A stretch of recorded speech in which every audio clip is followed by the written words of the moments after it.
வாழ்க வையகம், வாழ்க வையகம், வாழ்க வளமுடன். குரு வாழ்க, குருவே துணை. அருட்பெரும் ஜோதி, அருட்பெரும் ஜோதி, தனிப்பெருங் கருணை, அருட்பெரும் ஜோதி. எல்லா உயிர்களும் இன்புற்று வாழ்க, வள்ளல் மலரடி வாழ்க வாழ்க. வாழ்க வளமுடன்.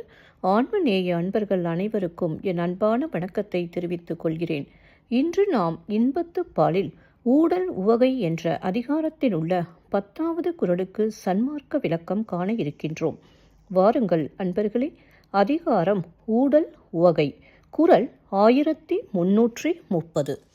ஊடுதல் காமத்திற்கு இன்பம் அதற்கின்பம் கூடி முயங்கப் பெறின். ஊடுதல் காமத்திற்கு இன்பம் அதற்கின்பம் கூடி முயங்கப் பெறின். முதலில் உலகியல் விளக்கம் காண்போம். காமத்திற்கு இன்பம் தருவது ஊடுதல் ஆகும். ஊடல் முடிந்த பின் கூடி தழுவப் பெற்றால் அந்த ஊடலுக்கு இன்பமாகும். இப்பொழுது சன்மார்க்க விளக்கத்தை காண்போம். இறைவனுடன் ஒன்றர பொருந்தி இருத்தலே இனிமையை தரக்கூடிய அன்பாகும். அத்தகைய இனிமையான அன்பு இருந்துவிட்டால் அதுவே உடலுக்கும் உயிருக்கும் இடையே ஏற்படும் பிணக்கை நீக்கிவிடும். மீண்டும் ஒரு முறை கூறுகிறேன். இறைவனுடன் ஒன்றர பொருந்தி இருத்தலே இனிமையை தரக்கூடிய அன்பாகும். அத்தகைய இனிமையான அன்பு இருந்துவிட்டால் அதுவே உடலுக்கும் உயிருக்கும் இடையே ஏற்படும் பிணக்கை நீக்கிவிடும். அன்பர்களே, உங்களிடம் ஒரு விஷயத்தை பகிர விரும்புகிறேன். இன்றுடன் இன்பத்து பாலில் உள்ள 250 குறள்களுக்கும் சன்மார்க்க விளக்கம் முடிவுறுகிறது. வடலூர் மேட்டுக்குப்பத்தில் நமக்கெல்லாம் வழிகாட்டியாக வாழ்ந்து வரும் தயவு திரு கோவி சிவப்பிரகாச சுவாமிகளை வைகாசி மாச பூசத்தில் சந்தித்த போது அவரிடம் திருக்குறளில் இன்பத்து பாலுக்கு மட்டும் சன்மார்க்க விளக்கம் எழுதி வலைத்தளத்தில் பதிவிட்டு வருகிறேன் என்றேன். அவர் உடனே எல்லா குறள்களுக்கும் சன்மார்க்க விளக்கம் எழுதுங்கள் என்றார். அவர் சொன்ன வார்த்தையை வள்ளல் பெருமானே எனக்கிட்ட ஆணையாக ஏற்றிக்கொண்டு அறத்துப்பாலுக்கு சன்மார்க்க விளக்கம் இறையருளாலும் குருவருளாலும் எழுதியுள்ளேன்.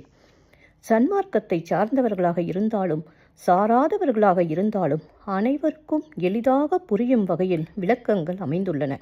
அனைவரும் தவறாமல் கேட்டு பயனடையுமாறு கேட்டுக்கொள்கிறேன். வலைத்தளத்தில் பல வகையான பதிவுகள் வருகின்றன. ஏராளமான பதிவுகள் சிரிப்பதற்கு மட்டுமே வருகின்றன. சிந்திக்க வைக்கும் பதிவுகள் ஒரு சில. அதில் ஒன்றுதான் திருக்குறளில் சன்மார்க்கம். சிந்திக்கவும் சிரிக்கவும் தெரிந்தவன் மனிதன். ஆனால் இக்காலத்தில் மனிதன் சிரிப்பை தன்னிடத்தே வைத்துக்கொண்டு சிந்திப்பதை தவறவிட்டு விட்டான். என்னுடைய வலைத்தளத்துக்கு அன்பர்கள் சப்ஸ்கிரைப் பண்ண வேண்டும் என்பது என் நோக்கமல்ல. 2 அல்லது 2.5 நிமிட நேரம் கூட தன்னை மேம்படுத்தக்கூடிய விஷயத்துக்கு செலவிட மாட்டேன் என்பவர்களைக் கண்டு என் மனம் வேதனையுறுகிறது. இந்த சன்மார்க்க விளக்கத்தை சமுதாயத்திற்கு கொண்டு செல்வதே என் குறிக்கோளாகும்.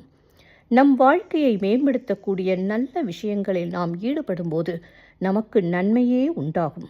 எல்லா உயிர்களும் இன்புற்று வாழ்க. இதுவரை பொறுமையாக இப்பதிவினை கேட்ட ஆன்மநேய அன்பர்கள் அனைவருக்கும் என் நன்றியை தெரிவித்துக் கொள்கிறேன்.